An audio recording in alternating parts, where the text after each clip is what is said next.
Hello, and welcome to Gallifrey's Most Wanted presents The Second Doctor. We're going to talk about another Doctor, and I am very happy to have Frazer back on. Say hello, Frazer. Hi, everybody. Thanks for tuning in. Yes. We're going to talk Second Doctor. It's been a while since I've done a Doctor episode. And since The Abominable Snowman came out, and that's the last animation we're getting for now. I have hopes that, Yep. Bad Wolf decides that they want to spend some money. Some of Sony's money would be yeah. And because there wouldn't be, we'll talk about that later, but there's not much more to do. No.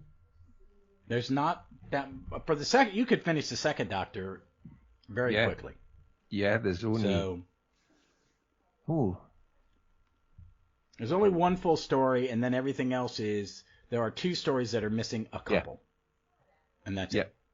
I mean, really, you could why they do things. I'm not going to understand what media companies do nowadays, because I'm watching Warner Brothers go crazy, and the BBC has outsourced Doctor Who. No, I never thought that would happen. So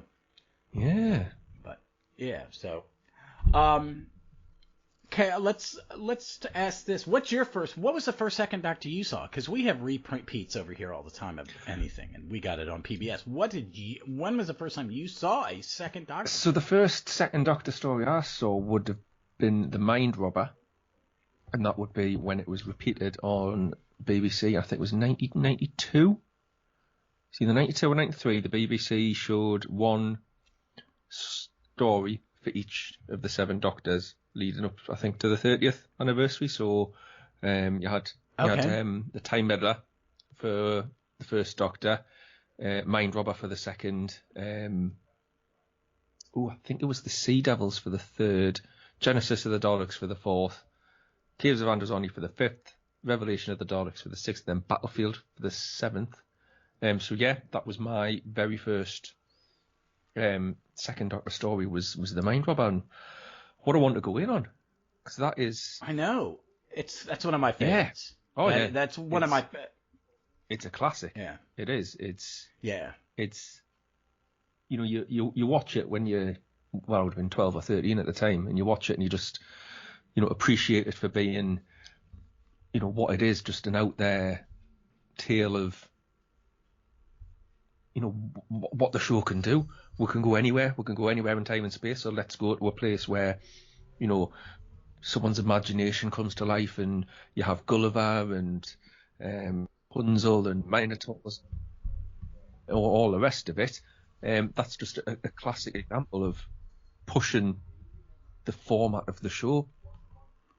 And then, you come back as a fan a few decades later, and you hear about the production behind it, and you look at that first episode and you realise just exactly how clever the people behind this show are. That it's like, well, we've got a 4-part story, but now we need to make it a 5-part story, but no budget whatsoever for this. We can't build any sets, so we'll just have the TARDIS, and we'll just, chuck a white screen, in a studio, and we'll just build an episode in the imagination. It'll only be 20 minutes long. We'll cut 5 minutes off it to make it work a little bit better. But that's the whole ethos of the show. I mean, that's why the show has lasted 60 years, because of the people behind it being able to come up with new ways of doing stuff. And I think you look at the Second Doctor, and that he exemplifies that. Patrick Troughton came in and took over from William Hartnell. And he created something totally different. We take that for granted now. That the Doctor regenerated, and can regenerate, and is going to regenerate again next week. But going back to 1966, I mean, how much of a big deal must that have been? That the successful show that you've got, you're just going to change the lead actor. You just I mean, it's unheard of anywhere. Yeah. I mean, in America, we have instances of we have 2 Darrens on Bewitched. Yep. Weird stuff like that. Yeah. But that was even later. And what gets me is the show changes so much with Patrick Troughton. The first Doctor is unique. Yeah. His era is unique to any Doctor that he had a hard job creating that character. Yeah. But Patrick Troughton had an equally hard job showing that you could recreate it. That's it. He's had to come in and play the same character, but a different character. And he's got to do that, and he's got to win us over straight away. He's got to win the kids over. And he's given a wonderful story to start with, the power of the Daleks. So he's given the tools that he needs, but without him, without that performance, that the show could have ended in 1966. If people just went... And he brings it, and that different energy he brings to it is so unique. And Vic brings this up when we talk about it, and she's got a very big soft spot for the second Doctor. Because she sees in it, that is, on some level, every Doctor after him is doing a little bit of him. Yeah. They're emulating him more. Yeah. And I don't mean copying, but I mean going, well, he's this, he's that. They will pull a little more from the second Doctor. And there's some Doctors that I think are very much like that energy Doctor, the one with the high octane energy. I think him. I think Tom Baker a little bit. He's a little more, he's somewhat. McCoy has a little bit in him, even though he's a bit darker. Later in, Matt Smith and Jodie both. Yes, absolutely, Matt Smith. They both have that. Yeah, they're bouncing around, and Vic brings this up, and I agree with her. And there's also the turning on a dime, where he's silly and frivolous, and then he will turn to power, or he will turn to somebody and go, "This is the way it really is." Yeah, and that's it. No conversation. So, and I think. Because of I'm not dissing the other actors that play Doctor Who, but there's a level of acting ability that I think he was a little bit above. I think there's a reason Olivier used him as a camera double. Before the monitor was invented, Olivier would be doing a movie, and Patrick Troughton would be the person acting out Hamlet, so Olivier could do the camera, and then he would get up and do it. Because until Jerry Lewis invented the monitor system, because he had to direct himself, and Olivier used Patrick Troughton to block his camera shots for himself, and he's in all those Shakespeare plays. Oh, Shakespeare! I think he's in all three of Olivier's Shakespeare plays. And there's something about him. There's a gravitas. And in America, we have not seen a lot of his other work. Yeah. It's odd. There's a lot of his stuff that is didn't come over. A random mystery show he may have been on, but I'd never seen Box of Delights. I don't know of anybody who's seen it. I've still not seen. I listened to the Big Finish one. I don't even know the story because the story didn't translate to this country. It didn't come over like other children's books. So we didn't have it. But the energy he puts into it is amazing. And that he does, like you said, in Power of the Daleks, he's got it. Yeah. And he's got a great story. And until it was animated, I really wasn't that impressed. When I only had the telesnaps of the audio play, it never did click. I had just the audio on a cassette. I think I bought the audio cassettes on 2 cassettes and listened to that a few times, and I don't need the animation. The audio just speaks for itself. But I think the one thing that you don't get with an animation with Patrick Troughton is his facial expressions. Yeah. And he's such a visual actor. The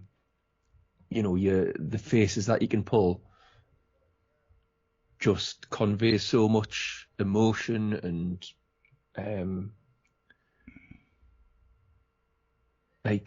energy. He just lifts the scene, not by doing anything than just moving his face. So the fact that his stories are missing more than anyone else's is a crying shame, because we're missing out on not being able to see what he's doing with his face at the time. Yeah. At the time, I think a couple of good examples. You've got the Underwater Menace where he has that scene where he's kind of like knocking on his head to show that Zarof's, not at home. A bit off. And we're going to have to mention it at some point, the Dominators. You have those scenes with Frazer Hines where, Jamie points out, well, hang on, Doctor, the Dominators are going to be waiting for us when the shuttle lands, and, the lava's heading towards the TARDIS, and he just does that shocked face of, yeah. Those. Yeah, I get you, because I agree with you, because even with the audios, and I think some of the audios, I think some of his didn't have narration at first. I don't know if Power is one of them. Power does. Power has. They do. Is it Annika Wills? It's Tom Baker. So that's right. It is Tom, because it's on a DVD. Yeah. So it's not sort of like line for line narration, but he pops in bridge. Yeah, it's not like the other ones. Yeah. Because I think when they got William Russell and Annika Wills and Frazer Hines and everybody to do, and Peter Purves to do the narrations, it helped me with it better. Yeah. And I think just listening to the straight audio is kind of hard. And the recons were hard because some of the Abominable Snowman, they're only like 5 pictures. Yeah. And that Vic had a hard time when she got to that reconstruction because all she could do was hear the beeping ball and had no idea what the beeping ball is. Yeah, exactly. No, the beep. It's like, what is it? It is. But I think you're right. There is something about Troughton that we do miss, even with the animations and what I've liked on the animated ones that they do the telesnap ones. They have made their own telesnap ones with better quality pictures. It's not because some of those loose cannon ones were. I got them by sending in, you would send them a VHS tape. Yeah. And you weren't always getting it off the original. You were sometimes getting it off a copy of a copy of a copy of a copy. And so they were hard. Those were really hard. Yeah. I think, and it was hard because basically in the first season we didn't have anything. Yeah. There's nothing in that first season that existed. I mean, that's all we had. So in America, in Tomb of Cybermen, we saw, when it happened, we saw it in America. They got it over here quickly. Like they did for you. Once they found it, they cleaned it up and played it. Yeah. I mean, did they do that? I mean, they did it in England too? Like, once they had it, they aired it? Or did they put it out on DVD? I mean, it came out on or VHS. Very, very early on. Again, this would have been when I was, 12, 13 years old at that sort of time. So, what's the saying? The memory cheats. Yes. Because I remember we saw it as a movie version because our PBS channel chose to get the movie edits and not the episode edit. So, I mean, I really didn't see. I saw Tom Baker in episode form, and then when Time Magazine and Lionheart were selling his first 4 in episode form. And when they transitioned to our PBS station, they went to the all movie, and that's all we saw. I didn't see these in anything in episode form until the VHS came out. So, and Flux is the first story that I've ever watched live as a serial. Nice. Yeah. I mean, literally, because everything else has been, I've seen it, modern Who, but I never saw any of this stuff until I bought it. So I would watch it in order. You wouldn't watch. I never had to wait a week. Well, that was the good thing about those repeats on the BBC, because they did repeat one episode a week. So you were having to wait. You were watching. So it was almost the whole year. Yeah. You basically had a season of Doctor Who, except you had 7 stories. Yeah, pretty much. But that's cool, and I love it that you English fans like Jeff can do it. And he knows what years which one was in it, because you didn't get repeats where we were watching it over and over and over again. Well, this is the thing, isn't it? Because you guys just got it, like you say. I mean, constantly. We didn't get that until, certainly I didn't get that until the back end of the 90s when we got UK Gold, the satellite TV channel. And they had a Doctor Who channel? No, they used to show. It was UK Gold, so it was. It's set up to play just classic British television. Okay. So every Sunday they would omnibus a Doctor Who story. So you would Okay. have, I mean, it wasn't like joined together like the movie length, but it would be like, you'd have, Genesis of the Daleks, say, so you'd have play episode 1, advert break, play episode 2, advert break, and so on. So they would do that every week. And you'd have Blake 7 on as well, that sort of thing before then. So Okay. that was my weekend ritual for for the back end of the 90s, was to kind of go out on a Friday night, on Saturday night, get more drunk than I should do, and if I was lucky, I'd get up in time to watch a bit of Blake 7. If not, I'd be up for Hangover Cure and whatever Doctor Who was shown. So, well, that's cool. Because where I wasn't living in Northern Virginia, so my brother was taping them, and then I had 2 VHS at my house, so he would give me, whenever I'd come up every couple months, give me a stack of tapes, and I would go, he's made a copy, so he has one. He goes, now you make a copy, and then I'd give them to friends who were Doctor Who fans. But we had it a different way, and I think it really, having no Doctor Who until Tomb of the Cybermen. Well, that's it, because all we had this is all the Americans had, was Tomb of the Cybermen, the Dominators, Mind Robber, Crotons, Seeds of Death, and War Games. That's all we had until Tomb of the Cybermen we got later, because it was found. Because that's all the Americans saw until the VHSs, until they would put out the partials. Yeah, that's all we would get as well on UK Go, because they wouldn't show an incomplete story. So you would, have a good run of Hartnells, and then you would have a very short run of Troughtons before getting into the Pertwees. So you got to think, when you were a kid, it was basically just 3/4 of his last season.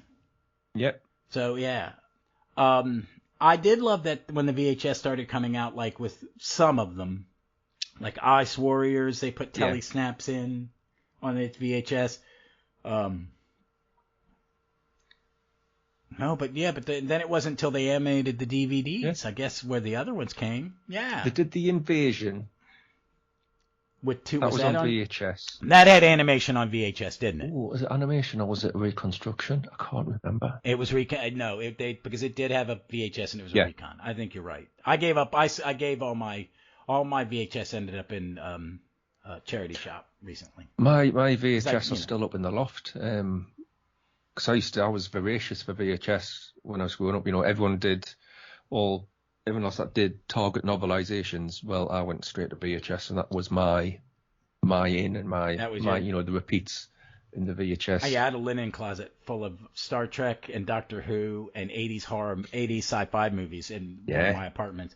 And when I moved, it was like I don't have a VHS player, and so my nephew, I gave them to her, and then her mom sent them back to me when they moved. And I went, you know what? I don't have space for them. I don't have a player. I'm just going to put them in a charity shop. There's some hipster in Richmond who still has a working VHS, and he's going to go, very cool. Yep. I've got tons of Doctor Who to watch. Well, I'm there to get rid of them. They're going to stay in the loft as long as... Well, some of them, I wish I had, I wish I abused mine. I mean, they got watched lots. I mean, so is the VHS. I mean, I've done big rewatches. I've thought about doing a second Doctor rewatch now that we have...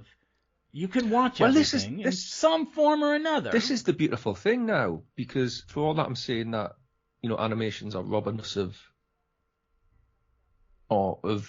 Patrick Troughton's facial They're expression. missing a certain aspect of it. They are still giving us something that we don't have, we haven't had before. I struggle with telesnaps. I would rather... there are very few that I find... I think the ones that they have made...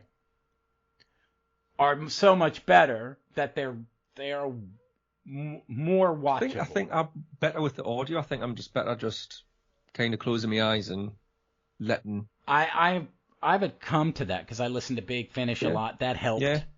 And when Mark on All Time and Space was gonna do his favorite Dalek story, Dalek Master Plan, I made sure before his episodes came out that I listened to all 12. Yeah. In audio form, and it was great. And I really paid more attention to it. Yeah. When I first got some of them, I didn't really pay attention, because I wasn't used. You have to train yourself to kind of how to listen to radio, because you guys have drama on radio still, like the Archers and stuff. We have not had drama on the radio in 70 years. Since TV started, really, we don't. Every once in a while on our public radio, NPR, you may have someone try to attempt to recreate a radio play, but it's normally tongue in cheek and for fun. But we don't have a history of radio drama. Yeah. No. So I kind of had to train my ear. But, I think it helped. I like the Highlanders. It was neat. Yeah. The ones that, and we have books where I guess you had the same books, but with all the telesnaps in them. And at times I'd listen to them and look at the telesnap in the book. I forget what magazine. One magazine, I think it was Classic Who or something. It was some weird magazine. They did several issues that was nothing but the telesnaps. I know Doctor Who magazine printed quite a few of them.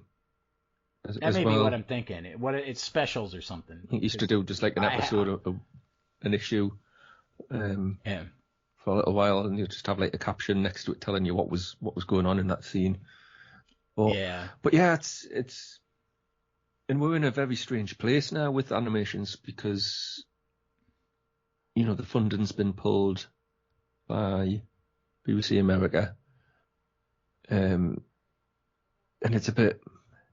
Just as we were going through like a real purple patch, we were getting some really good stuff going. There were, obviously they'd experimented with the Web of Fear Part 3 with the view that this method of animation would be more cost effective for things like Marco Polo and the Master Plan when you've got lots of scenes and lots of people to animate and different costume changes, costume changes, which is their big thing. It's like we want them to be in 2 costumes max, because I think they do it in macro, and they allowed in some of them they allowed the artists that are creating these things to not be held captive to the shooting script.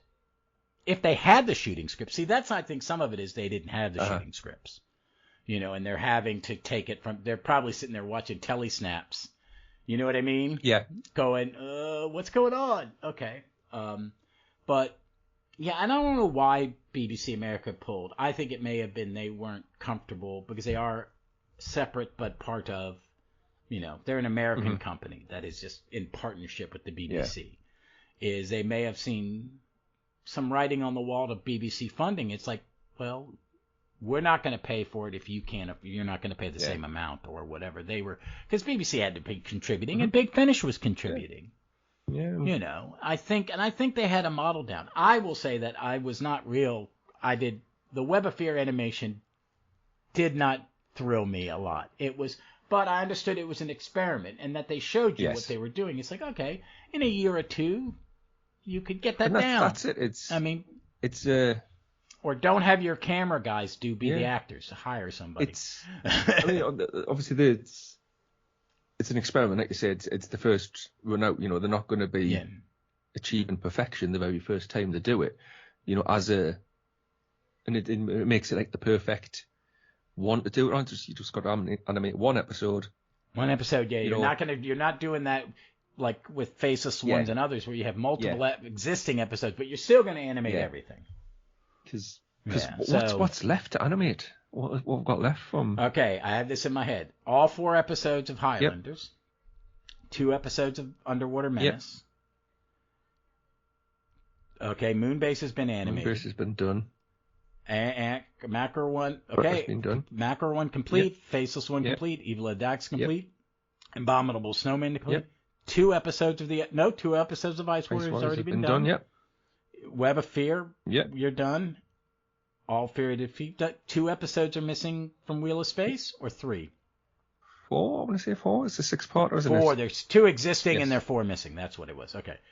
And then Space Pirates, and that's it. 5 episodes of the Space Pirates, isn't it? 6, yes. 6 episodes. No, 5 episodes of the Space Pirates. So we've got one surviving. See, it's not that many. No.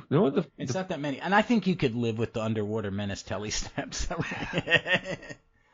I don't know. Even with 2 episodes, when they got the second one. Okay. But again, it's, Underwater Menace, we talk about that. That's a fantastic story. in terms of just the story that it's trying to tell. It's Is that one that you think with animation they could fix problems? It's one where it doesn't really fit in any particular hole. It's not based on the siege.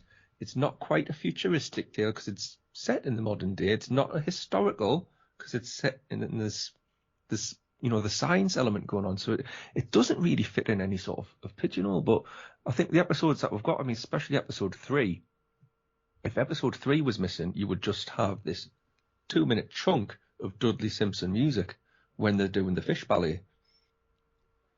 Is that all exists? Yeah, I guess that is it. If you think, we've got that episode, so we can actually see what's going on. We can see them on the Kirby wires. The underwater ballet is not bad. The underwater shooting is not. It's okay. I think some of it is, there is some hamminess to the villain. There's but but I think part of it is they were trying to do a 1930s sci-fi serial. Because that's a genre. Yeah, it is, isn't it? That they're emulating, which has some hamminess. The bad guys are a little camp, a little over the top in those things, like the Flash Gordons and the Buck Rogers. Yes. And I think this is very much, that is the closest thing to American space sci-fi, 30s sci-fi that you guys ever got. Does that make sense? Because that's what it strikes me as. Because the guy, there are directors that would tell your actor, and as over the top as Zoltan is, the guy's giving it his all. It's not lazy over the top. He's making a choice and he's sticking to it. He's good. I'm gonna ride, and I think the other actors respond to it because when the doctor just turns and goes, because he basically says he's batshit crazy. He just looks and goes, "This guy's nuts." Yep. And the doctor normally doesn't say that. Yeah. They're crazy. There are very few times. See the Tom Baker one. At some point, he's looking at the plant. The rich millionaire who loves the plants and is just looking at Sarah Jane like, "Ooh, this one's a loon." Yeah. But I get you. And also it's factor. The thing is, this is one I think in '60s Doctor Who they're more willing to experiment. Absolutely. Yeah. Because I'm a big defender of the web planet. Yeah. Absolutely. It works for me because even though it doesn't hit the marks, but you know what? Hey, I'm watching it on a 54-inch TV, high-def TV. Totally. That thing was watched on an 8-inch screen, and you were sitting across a living room from it. And it's cathode ray. It's not, OLED or whatever it is that we have nowadays. And I mean, Underwater Menace fits in that same sort of bracket as Web Planet. It's it's not perfect, but they are trying to do something really quite unique. And I think the Patrick Troughton era is when this is like the last hurrah of that type of storytelling. I think the last two are in this season because the Macroterror is very much I think you don't see anything like it until Happiness Patrol. No. Because that's the closest thing to it is I think Happiness Patrol falls in that And to be honest, when I saw the animation for Macroterror, I really reevaluated that story. Oh yeah, I mean, because I picked it up on BritBox and watched it, and I was just amazed. It's not what you expect, It was a lot better because you don't have these stories, you don't have the pictures, you don't have the clips to be shown anywhere. You're going off things like the Second Doctor Handbook and the Discontinuity Guide, and you're reading, what happens in the story in a synopsis, and, you form a mental picture of what that story is going to look like. And then what you get is, you think, oh, well, it's going to be like a holiday camp, but it's not. It's a way creepier. Yeah, absolutely. And there's a level of creepy. And then you don't expect... On your BritBox, is it black and white? Did they put the black and white copy of it on BritBox? Or is it color? I think it might be the black and white. But I think that's... I can't honestly remember. What I like... Yeah, because I was looking at Power of the Daleks, and it's in 4:3 dimension, in black and white, but in color it's widescreen. So... And I think when I do a rewatch, I will only watch it in black and white to keep in. You know what I mean? Because I want to get as close to that feel as I can. I do love the color. Yeah. I mean, I always go for the black and white when I'm watching for the first time, just because, like you say, it's what you expect, isn't it? Yeah, I kind of I want my brain to go, this is as close as I'm going to get to it. Now let me see what it is in glorious VistaVision, because you all's colors, as a movie buff, you all had VistaVision, and it's so superior to like Technicolor that I can, like when I see a color movie from England in the 60s, they're beautiful. They're beautiful. They're like paintings, because VistaVision is just such a deeper color. There's a wider shade, and people, I didn't realize that certain directors like Tarantino uses VistaVision coloring. He doesn't use Technicolor. Yeah. Because it's still the better thing. So I do like that. But I mean, I think that reevaluates it. I mean, the first one I ever saw probably would have been Dominators. Yeah. So let's go on to the Dominators, because you're the number one lover of the Quarks. And until there was more Fifth Doctor, this was when I wanted to watch a second Doctor one. Yeah. It was this one or Mind Robber. Yeah. And my brother would go, "Why are you watching the Dominator?" I have watched the Dominators maybe 100 times. Yeah. Yeah, it's again, I think a lot of my love for the Dominators is nostalgia, because for all that the Mind Robber is the first second Doctor story that I saw, the Dominators was the second, because that's the first VHS I went up and bought from the second Doctor era. So that was the one that, the one that kind of cemented the love, as it were. And it's one you could watch. I mean, when you got it, because it was the only one you had. You just watched it over. You're gonna watch it. So I ended up with the Mind Rob. I ended up with the Dominators. I ended up with the Crotons on VHS, and the Dominators is the one that you come back to, because every element that you want from a second Doctor story is in there. I like the villains. The Dominators are good. I think they're good villains because he's just evil. Yeah. You've got, but it's the dynamic between the two that really works. I know it's a little bit of padding having them argue all the time, but it really works because, when else do you see this? You don't see, like the Ice Warriors, you don't see Varga arguing with his second in command all the time. You don't see the Cybermen, having a set to with each other. But in this one that you're doing it adds another, level of interest. You've got the Dulcians, who are kind of like the Thals in a way, the pacifist race, but the Thals are, quite happy with their existence, but they know that if they need to fight, they will fight, whereas the Dulcians are quite...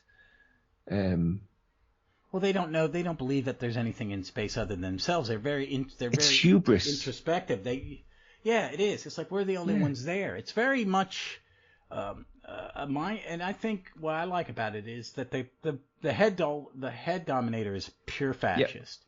Pure. We are and a colonialist. We're gonna this is our planet.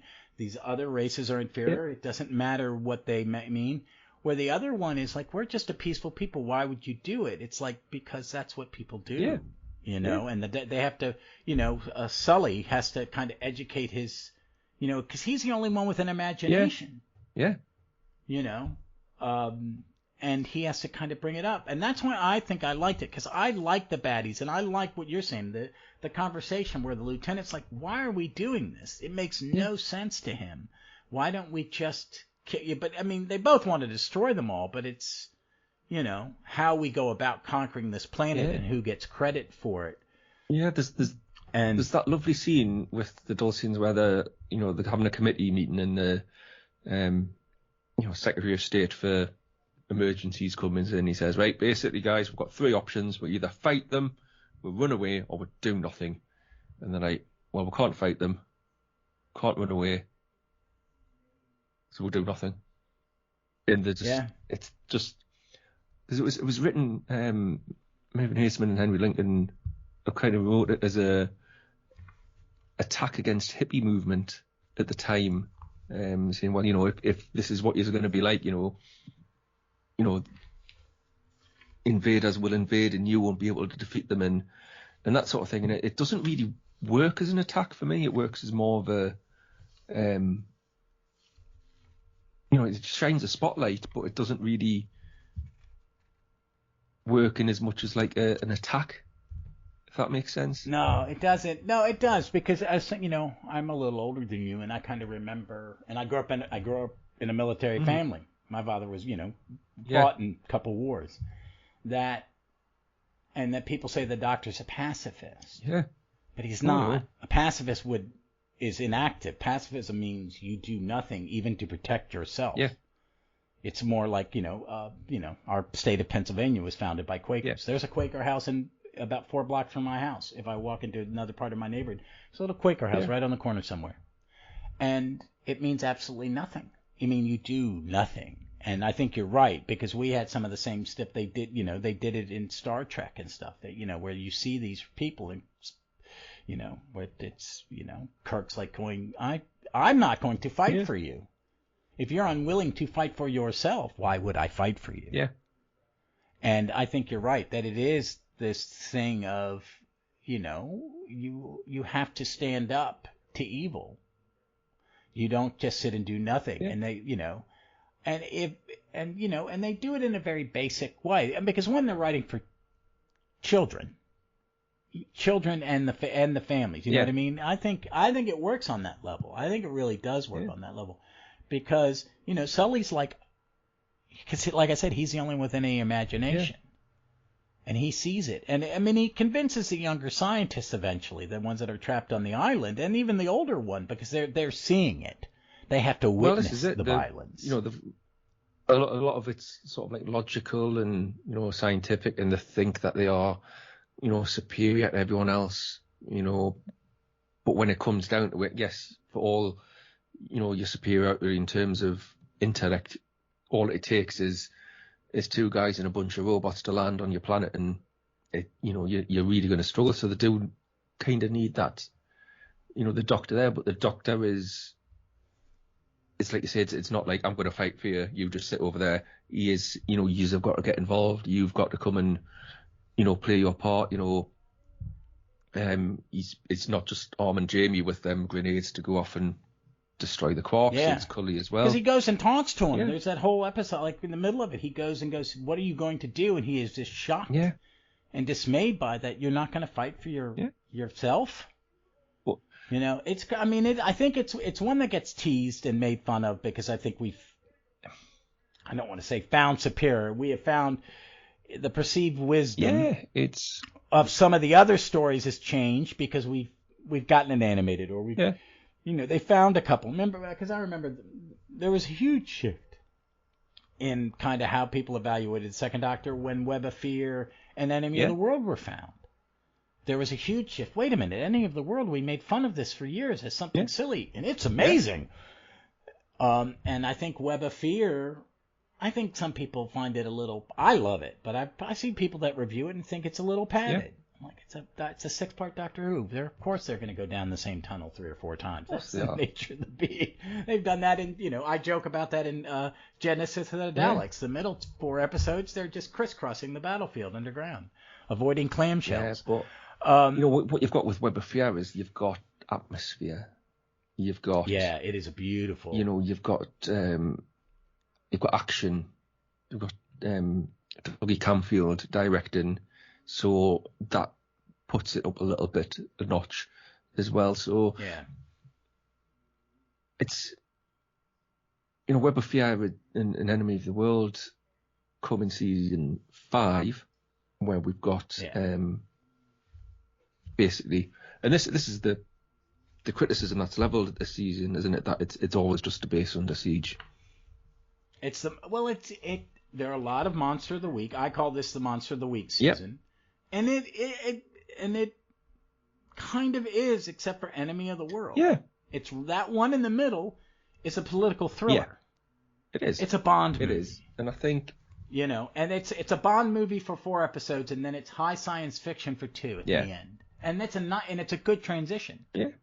No, I think because we just reviewed, me and Vic just reviewed it, and we were both amazed by any other story that transitioned from it just being political intrigue and a little and Salamander's a Bond villainess, but you see the people underground that have been tricked into believing there's a nuclear war, or the Earth has been destroyed. Yeah, which is I think it works. Yeah, I think I just don't think it's a criticism, to be honest. I mean, you're right. Okay, we're telling the same type of story. It's based Under Siege. It's Monster of the Week, but it's, I think there's enough variety in there to keep it interesting. You kick off with Tomb of the Cybermen, which is a classic, and then it's the Abominable Snowmen. Then then you come into Ice Warriors, and who's actually under siege in the Ice Warriors?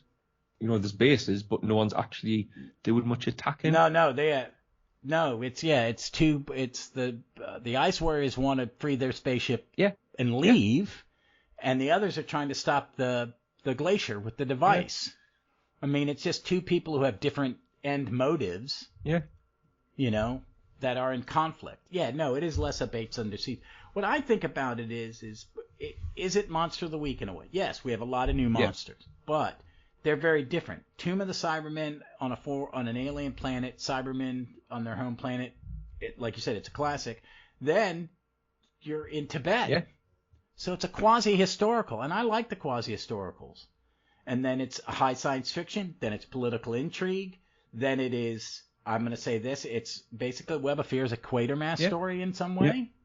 It's closer to Nigel Neal than it is to probably a lot of Doctor Who's. I mean, there are a handful of Doctor Who's that are definitely, I could see Nigel Neal writing this, or a Hammer movie. I think the Web of Fear is the prototype unit story. Really? Oh, it definitely is. It's definitely. I think it's Derek Sherman going. This worked. So we've had, you've had the Faceless Ones the season before, which is, set contemporary. You've had the War Machines the season before that, but this is the one where they're looking to go, well, actually, the military, the alien threat. We've got the military fighting that threat. We've got a grumpy scientist with a glamorous young scientist assistant. This is season 7 straight away. Oh yeah, and wait a minute, when does Sherwin take over? Sherwin takes over about not yet. No, I think Sherwin's the end of season 6, isn't he? He's a script editor with Web of Fear, right. And he's the producer. It's weird. Yeah, he's the producer with. Is it because he doesn't produce for very long? He gets his head turned, doesn't he? Yeah, so... I think he just does the last season. Yeah. He moves around. He's the War Games. Yeah. He's not in it for very long, and I think what it is some of those stories are him as script editor, and some of them are him as producer, and they're not in order. Yeah. So, but I mean, he thinks it, and he creates this thing, and then he leaves and dicks and lets run with it. But I think this in Invasion, because then they go and he commissions Invasion. Yeah, Invasion follows up, doesn't it? And they go, see, it works. We can do more of these. Yeah. Because I think, War Machines is the prototype Earthbound story. Yeah. I mean, because it's unique, and then the Faceless Ones is, really, they never really land in contemporary Earth until War Machines. Yeah. And I think in the second Doctor they fine tune it. Yeah, they do. To where he could pop in and out of modern in real Earth time, or whatever the unit years, whatever the timeline thing is. But they work on it because they come back. Invasion, and then I think that works. I think I really think season 5. I have a whole different view on season 5 because of Web of Fear and Enemy of the World. And now that I've seen the Abominable Snowman and Fury of the Deep animation, it really made me kind of reevaluate Victoria. Yes. I liked her in Tomb of the Cybermen, but there really wasn't a lot to see of her. It's like mostly of our stories that we had were Zoe, and I like Zoe, but I really do like Victoria and Jamie's chemistry. Yes. I like that she has a real exit. Oh yeah. Yeah, she had, because when I got Fury of the Deep, I was like, wow, I don't think I really took to the audio of that one. It's not an audio I've listened to more than maybe the once. Yeah. But it didn't click. But when I saw and I think the animation, I call it Scooby-Doo animation because they're not proportional. They're a little more cartoony. And it's just to give it an energy. And what I've seen with that and Makra Terror and Abominable Snowman, the background building with the 3D modeling is gorgeous. So I just thought that one for me kind of cemented that season, and Victoria has a journey, and that doesn't always happen with absolutely. I mean, I remember in the past. I got Fury from the Deep when it came out on the Steelbook, and I watched it when I was in bed with COVID. I think so I again, watched the it when memory I cheats a had little bit, but I remember watching that and thinking, I know what's coming at the end of here. I know Victoria's leaving, but I could say that from very early on, because it's set up. It's not like Invasion of Time where episode 5, all of a sudden she's thinking about like, going. Very last shot. Oh no, actually I'm going to stay with this man here. It's telegraphed quite consistently throughout with Victoria being quite vocal at how unhappy she's tired of being threatened. Yeah, I'm tired of being threatened. We'll get to the end where, it's her scream that defeats the foam in the seaweed. And she's the Doctor has to force her into that. She's not like, oh, okay, he has to kind of push her into that because she's really quite resistant. So it's, when it comes at the end of that last episode, it feels very natural. It feels like we've organically come to this point where, she's had enough. And I think, what you need to remember about Victoria is that she is a Victorian. She's not, though the dresser contemporarily, very quickly, during the Cybermen, she comes out with a, shoe and thigh and everything, which a little bit out of place, but, she is just a Victorian orphan, and, she hasn't chosen to come on board the TARDIS. No. She's kind of, well, I've got no choice because I'm stranded on Skaro and my dad's dead and I've got nothing else to do. So, every other companion we've had, more or less, is chosen to be on the TARDIS. The likes of Vicky and Stephen and Dodo have all chosen to be on the TARDIS, whereas Victoria's been kind of pushed into it. After Victoria, we get Zoe again, who's up for the challenge, and it's a great contrast in those two characters. Yeah. And it gives you a different dynamic having Zoe on board than it does having Victoria. But I think both companions bring something to their respective stories. I think the Second Doctor is very, because he doesn't change companions often. And I think when I'm saying that is a lot of them don't. They don't. I mean, it isn't. I mean, there was John Wiles and Innes Lloyd were like, I don't like who's here. I'm gonna ditch people, which is silly. But I think because Troughton had chemistry, and I think he worked well with Annika Wills and Ben Praise. I've had to reevaluate Ben and Polly now that we have more of their stuff. And having listened to the audios and watched the animated and see that I have because Polly's amazing in Power of the Daleks.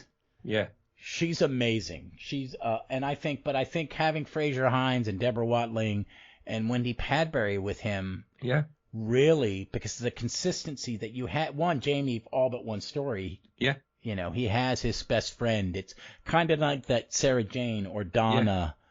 Or that perfect chemistry between a Doctor and his companion that doesn't always happen. Third Doctor and Joe, it doesn't happen. And for him to have 3 that work very well with him. And I think that's part of the success of this era is the chemistry between the cast. Pat Troughton, Frazer Hines, and Wendy Padbury, Deborah Watling, Annika Wills, and Michael Craze, that's it. because they work so well together, that comes across on the screen as well. You know, you can tell that they're having fun. You look at something like the Ice Warriors, the opening scene of the Ice Warriors, where they're climbing out the TARDIS, you know, and standing on each other's hands and whatnot, and just generally enjoying themselves. And you think that you know, £1 million says that was never scripted. That's just them on set. Oh God, watching Abominable Snowman when the doctor goes. When the doctor goes, Jamie has an idea. Let's go, Victoria. We need to leave. And it's so beautiful. And then that's in the existing episode, so I'd always seen it. But then to watch it, you know, I watched the black and white with the one existing, which was neat. And I want to say this about it while I'm remembering it. What I do like about what they do with the Abominable Snowman is they corrected some of the unintentional racism. But they don't design the characters to look like the actors of the Tibetans. They design them to look very different and they really go as far away from the actor as they can and create Asian visuals. And they fix it. I mean, it doesn't have... I call that one casual racism. But they where in Weng Chiang, there's a couple lines that are like... that are cringy. And the doctor delivers one of the more cringy lines. But this one is, she just have actors in different ways. Each of them, I think they did it. Some of them, actually, you can see the sellotape, how it's pulling them back. But you don't need it. So it fixes it. And because I think it worked. I mean, I really enjoyed the animated. I think it really, it didn't fix it. But it was like, okay, I don't have that beeping noise and nothing happening. I can see the magic ball rolling. I can see the Yeti. You know, the characters, the white guy in Yellowface isn't making me go, well, you don't even with the makeup look Asian. You know, the guy, the warrior monk looks like, you know, an English rugby player. He's a big dude. But there's such a chemistry. And he is, I mean, you can tell, and I think this is something to say about all doctors. And I mean this is, we have not ever had one who did not embrace his co-stars. You know, Tom Baker could be a little... he's a crusty guy, or was a crusty guy. He's grown out of it. And he's a man who goes, I was a different person back then, and I had a lot of pressure on... You know, he had pressure on him. When you're the star of a big show, I've heard people talk about Shatner being crusty, and, you know, Nimoy would come to his defense and go, he was carrying us. He knew he was the star of the show, and it was his responsibility that we were successful, so we all got paid. You know, and people used to complain about Sarah Michelle Gellar. Her co-stars would complain, and other co-stars would have to remind him, she's carrying us on her back. So she's actually kind of our boss. So just suck it up. But I mean, but in Who, I think you have. I mean, you know, we talk about the chemistry of the Third Doctor's era. That was a family because they had the same producer, same script editor. Almost all the same cast for 5 years. That is unheard of in the show. But it was kind of the same in the Second Doctor. You know, and I think it plays, and I think it makes... I think Frazer Hine can do some of the lifting when the story's not as good. Or they're, you know, because you have that, is if there's a weak spot, Frazer Hine is good enough to lift it up, as Patrick Troughton is. You know what I mean? So I think that chemistry helps and makes some of these, like Space Pirate is now the one that we're all going to bash because we can't see it. And, you know, I think, you know, after we talk, I may want to listen to that one again because now this conversation has made me think about which ones have I you know. I mean, the Space Pirates is the one that I want to come back the most at this moment in time, or the one that I want to see animated. Because I think once we do see that is going to get very much the Enemy of the World treatment. You think there'll be a because we have one episode. I like Clancy. Really, he's funny. And the general, is it the general who's in charge of the fleet? I mean, I've read the... he's chewing some scenery, but it's still... I think I would love for that one to come. I mean, I have a couple that in the first Doctor I would love to. I love the Massacre. Yeah. It's one of those historicals I would love to see. I'd love them to find it so I could see Hartnell play a different character. Yeah. But, I mean, and Marco Polo, blah, all the other ones. But I agree with you. That would be neat. And see, I mean, I can live with the partial ones if you can find. That's the only one that's entirely missing still. That has not been recreated in some form or another. Yeah. So I think. Yeah. We don't have anything, and that we don't even have telesnaps or production stills or anything for that. Only that one episode. There's no the director didn't do any telesnaps at all, did he? Because that was up to him. He had to pay for that. I had to explain that to Vic. I said, "Why don't they have them?" Because the director paid for it. It was they didn't have you didn't have actor reels or director reels. You didn't have access to a copy, so you had to shoot it. I want to ask you something. He had his 3 seasons. Yep. Do you have a favorite season? Oh, I mean, that's a hard question. It is and I've just thought of it, so I'm thinking about my choice. I mean, it's a very hard one because I think season 4 is very, very imaginative. So we have the Macra Terror, the Underwater Menace. I think the Faceless one for Monster. Yeah, I mean, I'm a big fan of the Moonbase as well. The Moonbase was one of the first black and white Cybermen stories I saw, thanks to the Cyberman, the early years VHS. So that's always I think. I would watch those just randomly. I had a roommate goes, "Why are you watching it?" It's like, it's cool. And he went, "No, it's not."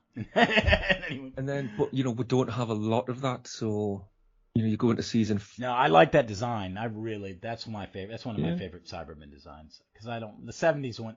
Nah.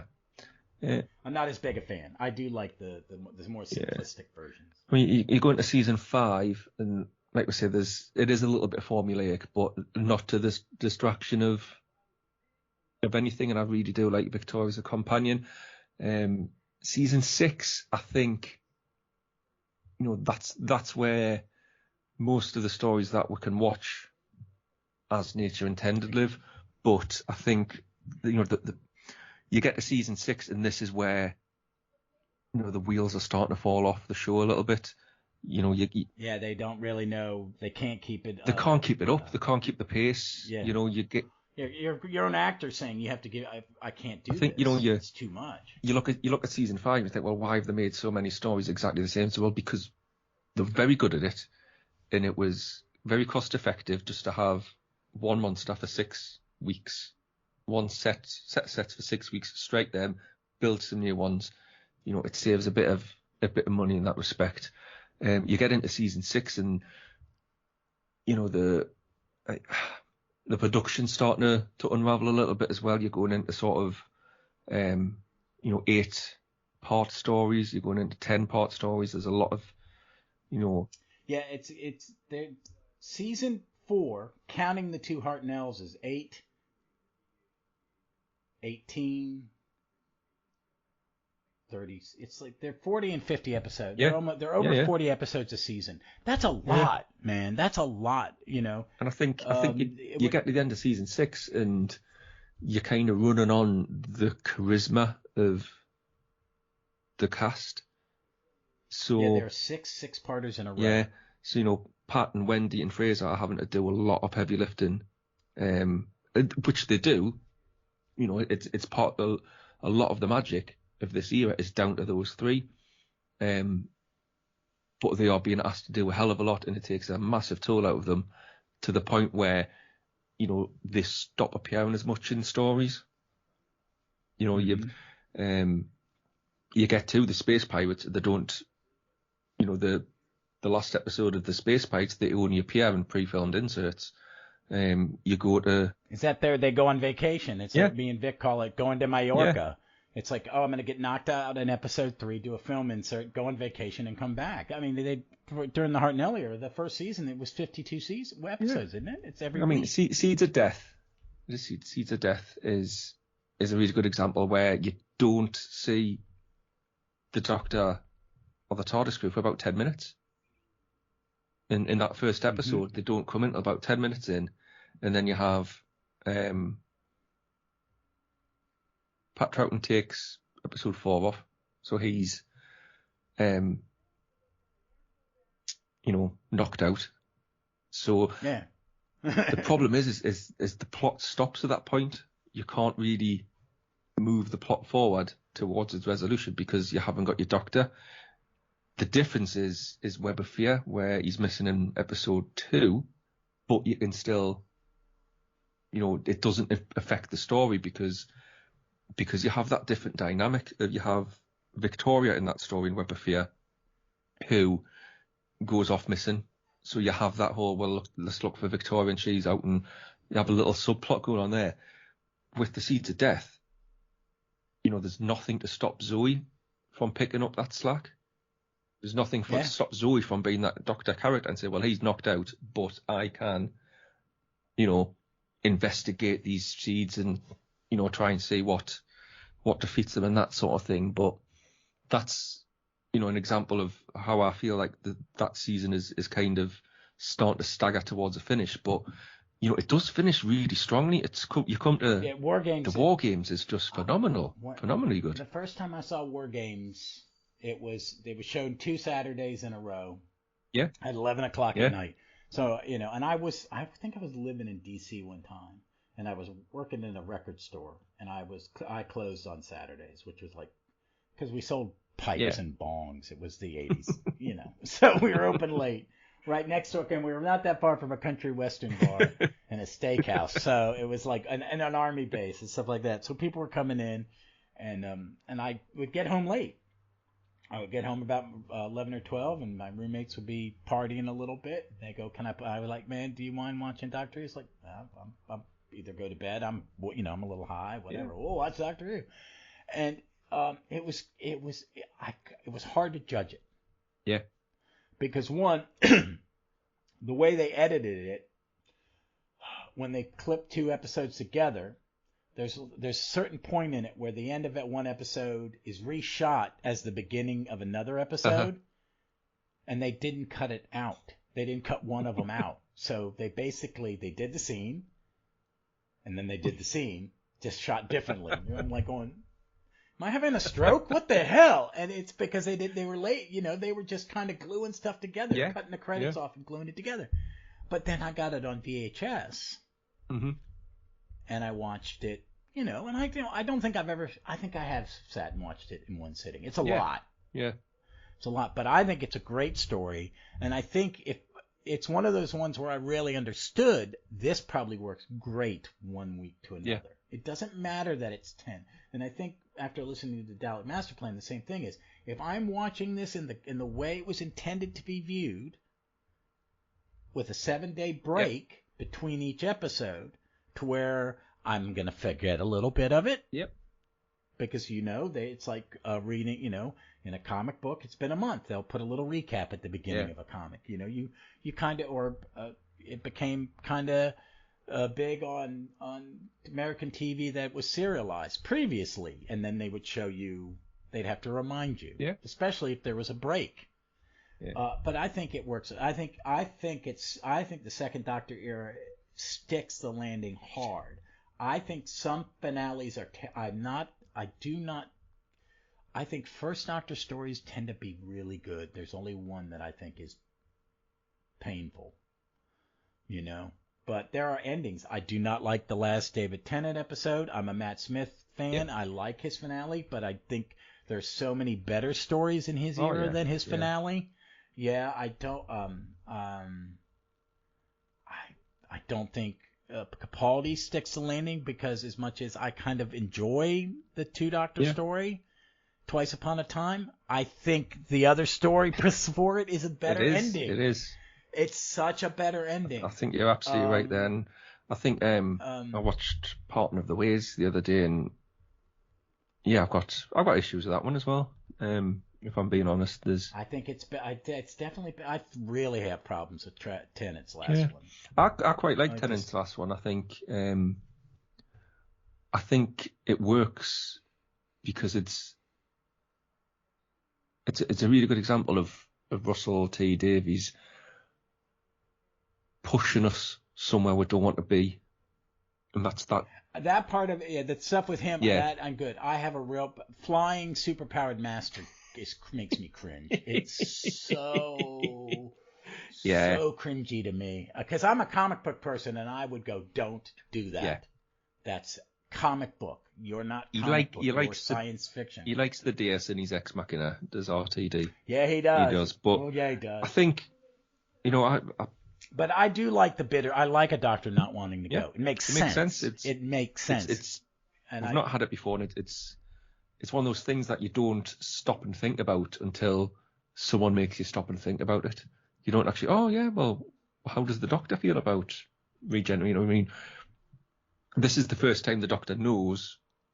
And that doctor is vain. Yeah, absolutely. He's very vain, and they don't hide it. He knows it. Because Davies is smart enough to make characters call him out on it. You're really full of yourself, aren't you, buddy? Absolutely. So no, but I think. I think Hartnell's is good. I think Troughton's is amazing. Yep. I do really think it. I think Tom's is good. Tom's is good. I mean, I really struggle with Logopoulos. I'm not gonna lie. I find it quite a dry story. It is a bit dry. I get that's not a bad description. The plot's a little bit confusing. I don't really still get what the Watchers doing or why they're there to begin with or any of that sort of stuff. And Bidmead's got no grasp on entropy whatsoever. The science that's wrong in Doctor Who all the time, but when you base your plot around it, your whole plot around incorrect science, then that's enough to kind of take me out. But I don't want to bury. I want to celebrate the second Doctor, not burying him else. No, that's it. But no, but I think he really sticks it because I think it is the ending is not it's not always a great. They're not always great. Yeah. I mean, and I really think they stick the landing, yeah. And that we see the Time Lords for the first time. This is the genius. The genius lies in Terrance Dicks and Mac Hulk, and how well they've plotted this story because they know they've got 10 episodes to fill. And not a lot of time to write it. But what they do is they just drip in little bits to keep us going. So, you get a couple of episodes and they start dripping in. You don't know what's happening. Then we'll go off to the base at the centre of the war zone and then we'll learn that, the war chief is a Time Lord but we don't know the Time Lord, and then Time Lord gets mentioned a couple episodes later, and it's just a drip of facts, of revelations. And then, we get what do we get? An episode and a half on Gallifrey? It just bleeds. It's everything is earned, and it's a little bit here and there because they take the time to world build. It's like a little trail of breadcrumbs that you just. You keep following and you keep following because you want to know what's going to be coming next. And again, you watch it and you think, well, I know what's happening. I know where this is going. But, to be kind of watching that at the time, to be a fan watching in sort of 1969 and be seeing these things coming out must have been amazing. Yeah, it's I think it would have been like if they had the internet, people would be like, what are you doing? You're what is this? Oh, why are you, what, don't imagine, be like, why are you telling me why are you adding to his story? It's like, well, what I like about it, everything you said, I agree with it because I think what it is sometimes the audience is given some information before the Doctor has it. Yeah. So we're like going, Doctor, we're kind of rooting for the Doctor. Can't you see what's going on? What's going to happen? And then, Jamie has to go and lead and create an army. And and I think I think it is one of the strongest Doctor Who's when it comes to cast, especially it's a huge cast over 10 weeks. and they're, David Troughton has this little bitty part as a Union soldier, and it's beautiful, and all the different villains, and I think who's the one that talks in the squeaky voice? Who the Gallifreyan war master? Oh, is it Philip Maddock? Philip Maddock I love, but it's the guy that he keeps beating up on. What I'm talking about. That's it talks like is he the security chief? No, the war chief. Yes, security chief. Because War Maddock. Security chief, isn't it? It's the security James Bree. The war chief's the one with the goatee beard and the. Yeah, and then Maddock is the warlord. Yes, warlord. Yes, it's the security chief, the one that's like the sort of SS officer. Yeah, he reminds me of he reminds me of the evil archaeologist in Indiana Jones. He has that kind of grating, weird villain voice. But they're great, and all the stuff going on, all the people, and that you see another Time Lord. We've only seen 2 Time Lords up to this: the monk, who's comical, and then the warlord, who is. I love Philip Maddock. He can do, and he makes every Doctor Who he's in better. Absolutely. Absolutely. So. But I think it's 6 laning. Definitely. I think, and it's something that I enjoy each time I watch it now. And I think it's one that holds up. We've been doing this for about an hour, so let's wrap this up. I know the Dominator is close to your heart. Name another one of these that is like your go-to that you would recommend to somebody from a second Doctor story. Yeah, I mean, Dominators obviously is the one that I'm known for loving. I love Tomb of the Cybermen. I love Power of the Daleks. I've got a real soft spot for the Ice Warriors as well. I think Ice Warriors is a really fascinating story. I think Dudley Simpson pulls something magic out the bag for the Ice Warriors, which again just takes that up to the next level. So those would be, how many is that I've picked? I'll give you 5. Another one. I mean, like I said, Underwater Menace. It's hard to pick. It's hard to pick. I have a couple that are go-tos. Yeah. I mean, I used to watch the Dominators all the time, but then we got other things. And the animated, when they were coming out, man, a new one would come out, and then I would watch. Oh, I can now watch these 3 in order. I'm gonna watch them in order. So, that was neat. But there's one that I always will say, and sometimes when I'm going to do a rewatch, but I'm only going to watch one story from each talk, and this one gets pulled more often than the other, is The Mind Robber. Oh, good, yeah. I think The Mind Robber is wonderfully shot. It's imaginative. It is magical. It works, and because they go, screw rules. We're going to just screw it. We're not going to do anything we've ever done before. And we're going to show you how imaginative television can be as a medium. Absolutely. It's so... And how much we trust you as an audience. It's so imaginative that when one of the leading actors takes ill halfway through shooting... And his cousin... They can just... great. Without breaking a sweat, bring in another actor to take over. That's another stroke of genius, that is. And, the actor that plays Gulliver... forget his name, but he's in Ghostlight too. Bernard Horsfall? Bernard Horsfall is wonderful, and that Zoe likes a comic book superhero, and it's. And we've got stop motion as well. We've got the stop motion Medusa.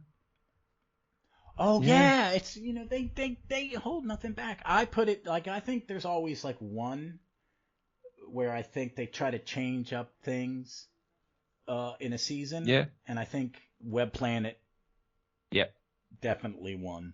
I think Planet of the Giants. I'm more keen on it than I used to be, but it's not one. It's not kind of my go-to. But but you have them rarely. And then Matt Smith, I think the Matt Smith era, I will go to God Complex, because it's just out there. But this one, Mind Robber, is probably it, and Web Planet are 2 of the ones where I go. This is how television can challenge an audience to trust you. You have to, when you're telling someone a story, you can't think they're stupid. You have to trust them. And if you're going to give them something that imaginative, you're laying a lot of the heavy lifting on them, the viewer. Yeah. And I think that's brave. And I think in Web Planet and especially in Mind Robber, it works. Yeah. Even with, like you said, the first episode, we need to patch one together. We got some dodgy robots from a Pathfinders. Bring them on. Let's spray paint them white. Let's go, go, go. We got 10 minutes. It's guerrilla television at its best. It's how I convinced Vic to watch Old Who. I showed her the making of on the beginnings and went, they did that for £2,500. I went, yeah. She was like, it's impressive. And that's not the biggest thing they do. They're doing this in a week. In America, it takes 9 to 10 days to shoot a television show. They were doing this in a week. Brilliant. And that's amazing. And, in 42 weeks for Troughton era. Yep. It's like, that's a lot. It's a lot to put on a cast and crew. And I think for what we hear about, things are falling off, they're changing producers and stuff. I think overall, his era is solid. I don't think there's anything really. There's things we don't know because we can't see it. I want to give Space Pirates the benefit of the doubt like you did because we bashed other things in the season and now we've been given audios and videos and we've changed our minds. So I think it's an incredible. Yeah. There's a lot. I think this is a solid. It's 3 great years of TV. Really is. I mean, it really is. Yeah, I think it's solid. I think, like you say, you can bash it if you want. You can go to season 5 and say, oh well, it's just Monster of the Week basically. You can do that, but are they doing it well? If that's what they're doing, if you're saying right, they're just doing the same story week after week, are they telling that story well? And the answer is always yes. There's not a week one in there. There's those. And are they different each time? Yeah. The imagination's still there. You talked about sort of that Buck Rogers feel about Underwater Menace. That is still there at the end in season 6. That is still there in the Dominators. It's there in the Crotons. It's there in the Space Pirates. It is that last sort of flourish of sort of space opera that we get before we go into colour and we go into sort of like Doomwatch, Quatermass territory for. Yeah, because I love season 7, but it is a unique monster in Doctor Who. It is this weird little bubble of this is a little more adult, and I have a very soft spot because that's the type of British science fiction that I love. Like, I'll put it this way: Quatermass in the Pit is one of my top 5 films, period, of all time. If I'm on an island and I only get 5 movies, that's there because it's that I love that kind of John Wyndham, Nigel Neal kind of science fiction because ours is kind of like we're the hero in space and flying to the rescue and it's a lot of like I don't care how the warp drive works, I don't. But I think, and one thing about season 5, the Monster of the Week, think about it. All those monsters appear again, except for the Dominator. Well, that's in the next season. Yep. Yeah. And, I think you could bring the Quarks back. Ultimately, the only reason the Quarks didn't come back is because the BBC and the writers fell out over the rights. Oh, my God, you're kidding. No. What happened, I believe, is that sort of the BBC saw the Quarks as being, potentially not the next Dalek, essentially. These are the things that we can put in comic books, we can knock off toys, which they did. They started appearing here, there, and everywhere. They were in the comic strip, weren't they? Yeah, but then Lincoln and Hazeman got wind of this and realised that they hadn't given any permission. They weren't, They had that happen to them a lot, it seems. So they kind of kicked up a bit of a stink, and that got stopped really because. Is that why their name's not on it and it's under a pseudonym? That's part of the reason. The other reason is that it was supposed to be a 6-part story, and is it Sherwin? Is it Derek Sherwin that script edited this one? Yeah, he script edited at this point because he wrote part 1 of the Mind Robber because that's where the 6 episodes. So basically, Derek Sherwin takes the first 4 parts that Lincoln and Hazeman have written, has a look at 5 and 6 and puts them in the bin and rewrites episode 5 himself. And again, they kind of take umbrage of this and say, well, if we haven't written it, it's not going out on our name. So the Norman Ashby is the names of their father-in-laws. Okay, I thought I've heard that story. Together. In this country, you have to. In this country, if you go under a pseudonym, there's only one. Yeah. And you have to use it. And film it is. There's only one. Yeah, right. When you don't get to pick one. If you're pissed off and you don't want your name on a movie, and I can't remember what it is, but someone made a movie called It's a So-and-so's Movie right. as a parody of it. Because people get pissed. And it's and we have very weird rules in this country. Like Terrence. A name and a name with an ampersand. And then someone else. The first person wrote the first draft. The second person did the finished product. I saw someone talk about the weird rules. If it's so and so with an ampersand, it's story. It's not a script. Oh, right. It's really weird. Yeah. It's weird union how we get paid because we're about to have another writer's strike in this country. Oh, right. And it's not gonna. It's gonna be bad because the agents this time aren't backing them up. No use. The agents used to back them up and go, "We won't give you anybody. You won't have any scabs." But now the agents go, "We'll just bring people over from other countries because we have people writing for Netflix that are in Korea. We'll just hire. We'll still get paid because we'll have new clients." But no, that's weird. I think the Quarks are cool. It's like I'm a big fan of the Crotons, and I like the Crotons. I think and I think they used them good in the books. The Crotons are an excellent design, but they are so unwieldy that it was never going to be feasible for them. But I think the Quarks are a really striking, really stunning design. They're recognizable to every Doctor Who fan.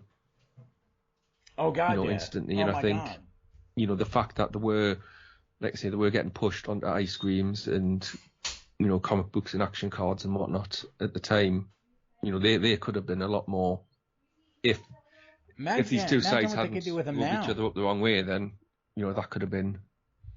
Well, I see the families allowing more people to use their stuff recently, which is nice. Yeah. They're allowing them to use the Brig and Big Finish, so John Coleshaw can play Nick that was Courtney. That was always the funny thing. They were quite happy just to take the royalties for the Brig. I think they said got £25 or something every time the Brig popped up, so they were quite happy to take that money and run. I don't know why they weren't as keen to do. Well, I mean, it depends on who's. I mean, I think who's running it. Was it the widow and then the son, and now it's the grandchildren, and there's been some stink with with people using their stuff without permission recently. Yeah. Which I think is like, well, they've been using it for a while, and you're now smart enough to say something about it. But I think I like the fact that in the BBC's old system that the monsters were owned by the creators. That only the Doctor and the TARDIS were really the BBC's property. Yeah. Because because in this country it's not the way it worked. If you wrote for a TV show, you worked for hire. Yep. Comic books, creators in comic books didn't get credit or royalties until the 1980s. Uh-huh. Yeah. And some of them had to sue for it. So, but no, it's great. I'm a big fan of the Dominators, and actually, I used to, it's a good double build, the Dominators, and then the Mind. Well, yeah, I love the way that it worked. One goes into the other at the end.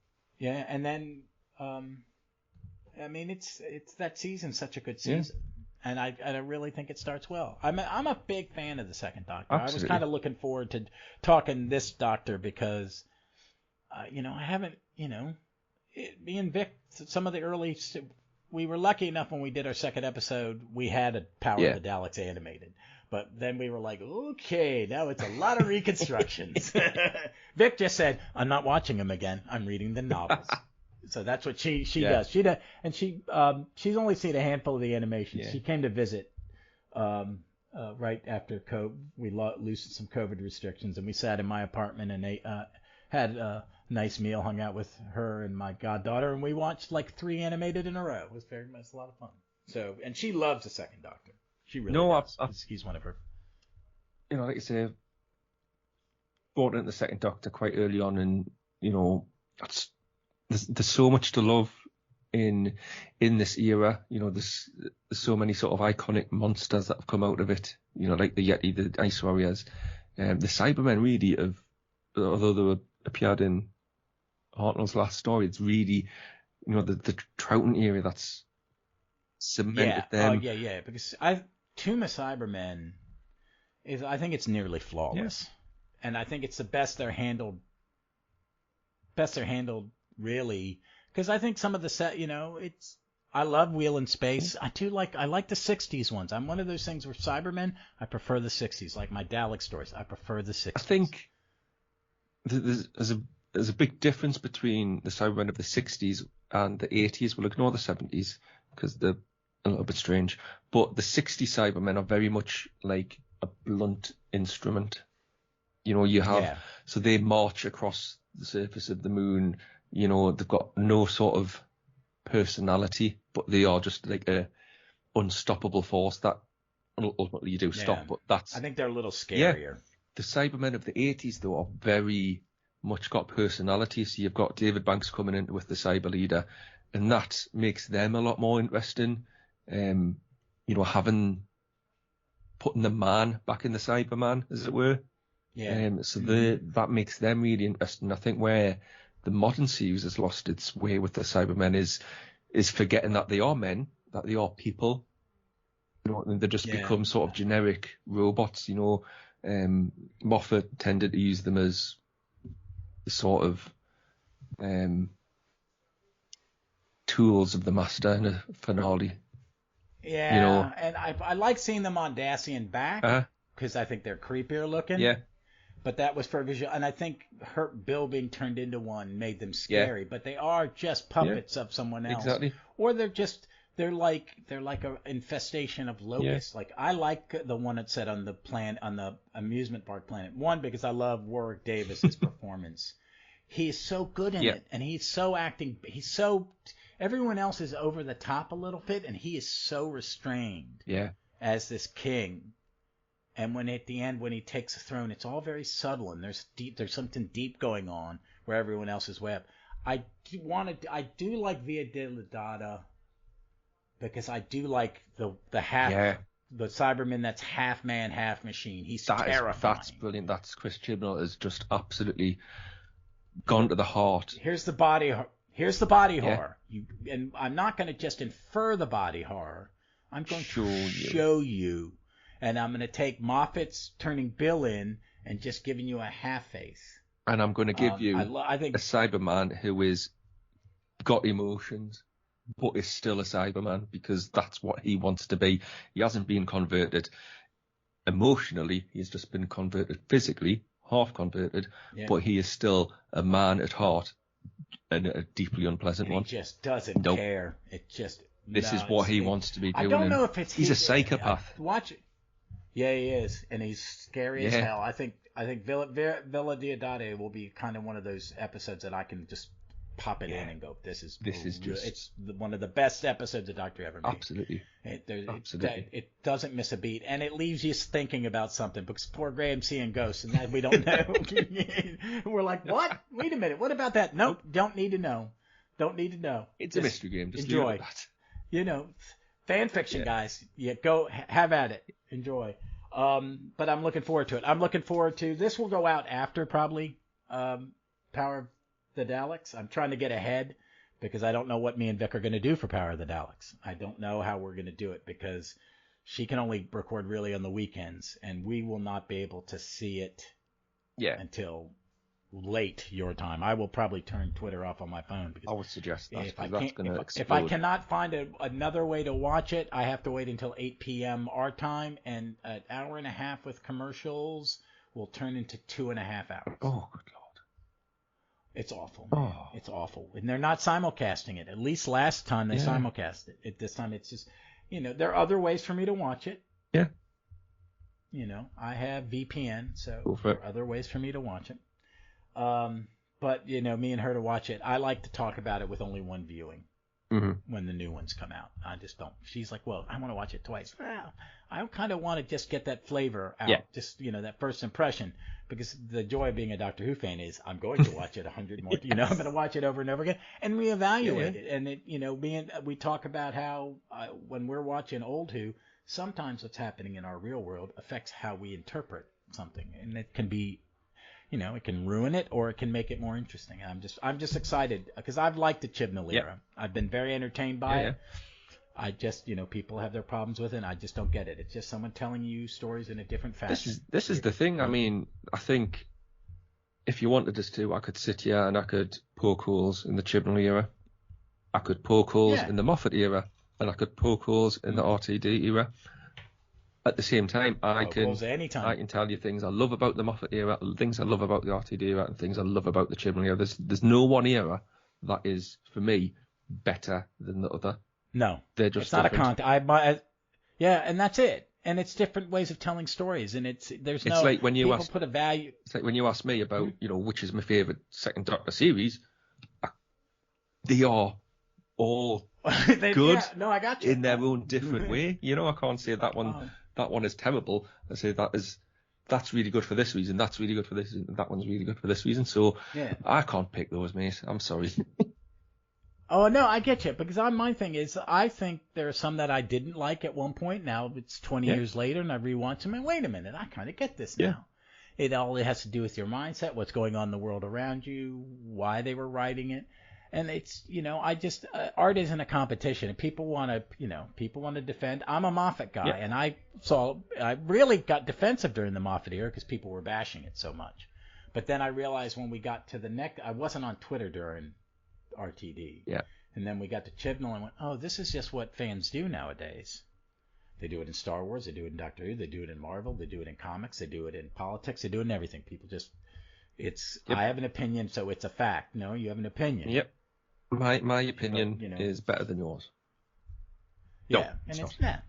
It's not. No, it's not. It's different. Yes. And I would like, people go, well, don't you care? I would like to hear your opinion because I may not have thought of it that way.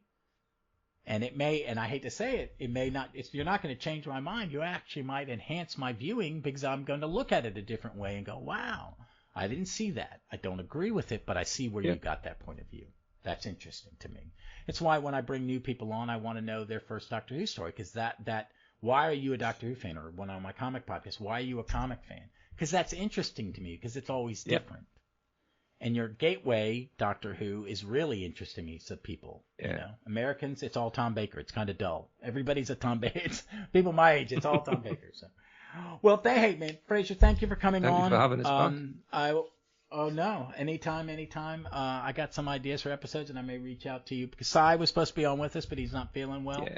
But I would love to have you two back on. You guys have good opinions, and I do love listening to you on other people's podcasts too. Thank you. So I can't wait to have you back. Where can people? What have you recorded recently? Where they can?